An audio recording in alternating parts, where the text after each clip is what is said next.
A verdade sobre o espírito de Piton que Paulo enfrentou é um dos fatos mais intrigantes e controversos que ocorrem durante a missão de Paulo em Filipos, na Macedônia, conforme descrito em Atos capítulo 16 versículo 16 e 17 da Bíblia Amplificada. Paulo encontrou uma jovem possuída por um demônio enquanto estava no caminho do local de oração. Esta jovem, uma escrava, possuía um espírito de adivinhação, ou seja, um espírito de aço que alegava prever o futuro e descobrir conhecimentos ocultos, proporcionando assim lucros substanciais aos seus senhores através da adivinhação. Ela começou a seguir Paulo e seus companheiros, gritando incessantemente: "Estes homens, servos do Deus Altíssimo, anunciam-vos o caminho da salvação." Mesmo possuída, a jovem era uma fonte de renda para seus senhores devido à sua habilidade sobrenatural de insight proporcionado pelos demônios sobre a vida das pessoas. O texto bíblico menciona que ela tinha um espírito de Piton. Para muitos, isso pode não significar muito, mas é crucial entender que Piton era uma serpente associada ao deus Apolo na mitologia grega. Perto de Filipos, havia um santuário dedicado a Apolo Pio, o que reforçava a ligação entre os jovens e as práticas divinatórias da região. Enquanto muitos videntes e psíquicos faziam truques para ganhar dinheiro, neste caso, o jovem realmente tinha uma origem sobrenatural em suas habilidades.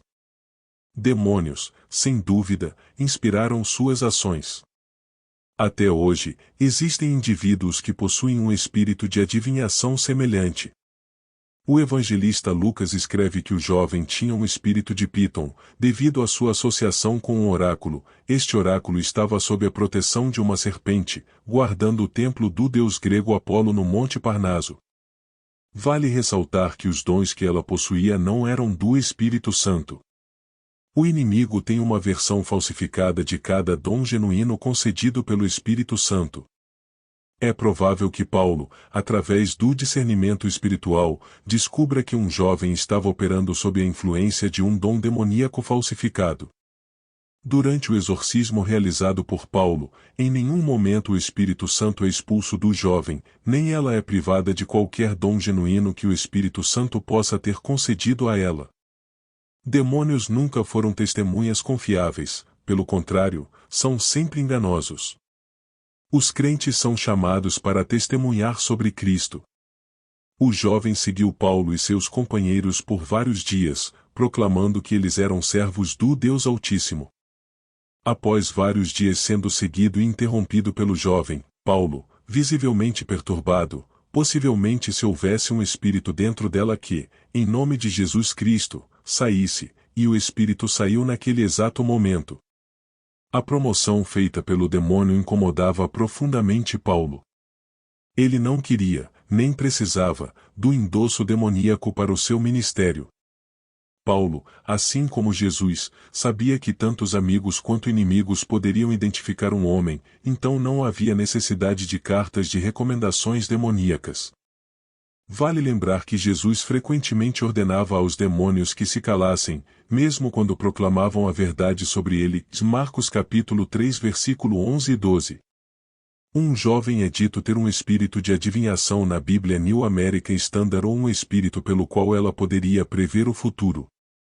Paulo sentiu-se incomodado com as palavras do jovem, mesmo que servissem para validar seu ministério. Ele tentou, em nome de Jesus, que o espírito saísse dela. É crucial notar que, enquanto Jesus expulsava demônios com sua própria autoridade, Paulo fazia isso no poder de Jesus Cristo, referindo-se diretamente ao demônio dentro da jovem. O exorcismo foi imediato, mas é importante lembrar que, conforme mencionado em Mateus capítulo 17 versículo 21, alguns demônios são mais difíceis de expulsar do que outros, exigindo oração e jejum. Quando os senhores da jovem perceberam que sua fonte de lucro havia desaparecido, ficaram furiosos e arrastaram Paulo e Silas perante as autoridades. Atos capítulo 16 versículo 19 a 24. No mercado, onde os julgamentos foram realizados, os mestres da jovem levaram Paulo e Silas perante os magistrados principais, acusando-os de causar confusão na cidade e ensinando costumes ilegais para os romanos. A multidão também se juntou ao ataque contra os apóstolos. Os magistrados, sem uma investigação adequada, rasgaram as roupas de Paulo e Silas e ordenaram que fossem açoitados com varas. Após terem sido severamente açoitados, foram lançados na prisão, e o carcereiro recebeu ordens estritas para vigiá-los com segurança. O carcereiro, liderando a sério o comando, colocou-os no calabouço interior e prendeu seus pés no tronco, uma posição agonizante. Os mestres da jovem estavam preocupados apenas com o lucro que obtiveram por meio da possessão demoníaca da jovem, não se importando com o bem-estar dela. As acusações contra Paulo e Silas eram vagas, rotulando-os simplesmente como perturbadores da paz. Como cidadãos romanos, eles não deveriam ter recebido tal tratamento sem um julgamento justo, conforme garantido pelas leis romanas da época.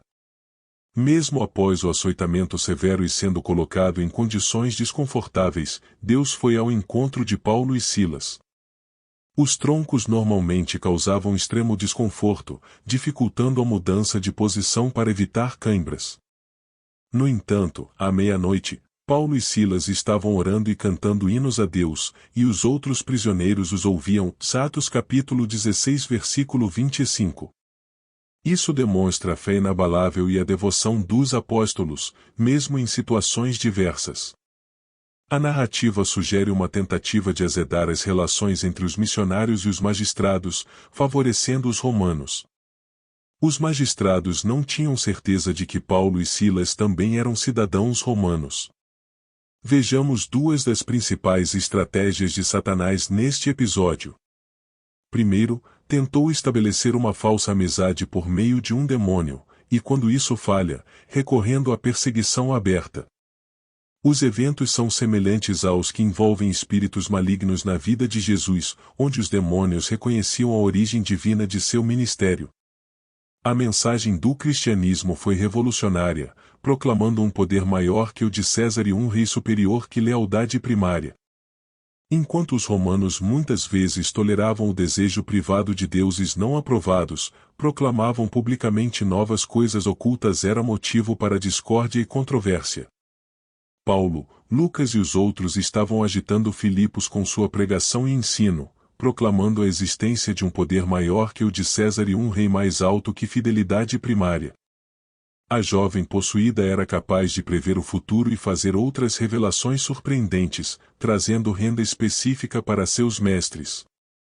Os milagres estão entrelaçados na narrativa do livro de Atos, e as vidas dos crentes deveriam estar impregnadas do poder sobrenatural de Deus.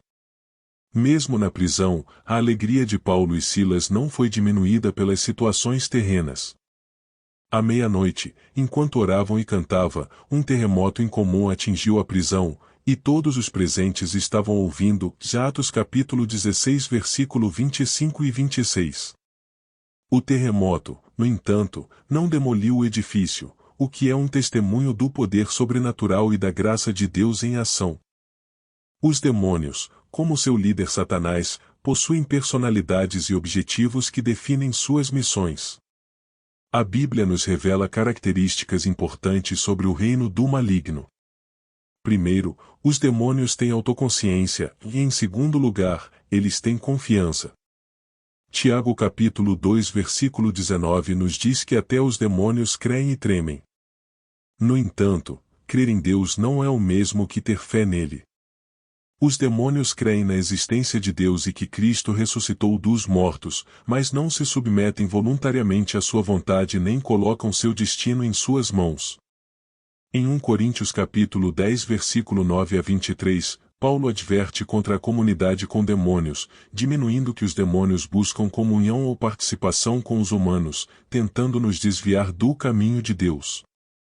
Os demônios têm desejos, como visto em Mateus capítulo 8 versículo 31, onde imploram a Jesus para serem enviados a uma manada de porcos após serem expulsos de um homem. Eles são entidades reais que se opõem à supremacia de Deus e buscam influenciar as pessoas a viver de maneiras que contradizem os propósitos divinos. No entanto, ainda estão sob o controle soberano de Deus e podem, paradoxalmente, ser usados para cumprir os seus planos divinos. Os cristãos são chamados a se submeter a Deus e resistir a Satanás e seus demônios, compreendendo as verdades fundamentais das Escrituras sobre o comportamento demoníaco e seus métodos de influência. Os demônios buscam nos afastar de Deus, promovendo o pecado, induzindo tentativas e nos atormentando. Eles têm características espirituais, são imutáveis e imortais, mas não são oniscientes, e seu poder é limitado ao que Deus permite. Satanás tenta imitar Deus através de meios falsificados, e a possessão demoníaca não é exceção. Aqueles que se submetem ao Senhor têm o Espírito Santo habitando neles, enquanto o espírito maligno de Satanás influencia aqueles que são governados por demônios em alguma área de suas vidas. Jesus Cristo veio à Terra para libertar os oprimidos pelo poder dos demônios. O Espírito de Deus transforma os crentes quando são libertados, uma transformação sobrenatural que Satanás não pode imitar. Esta é uma mensagem de esperança e libertação que ressoa através das Escrituras, destacando o poder redentor e transformador de Deus em ação na vida dos crentes.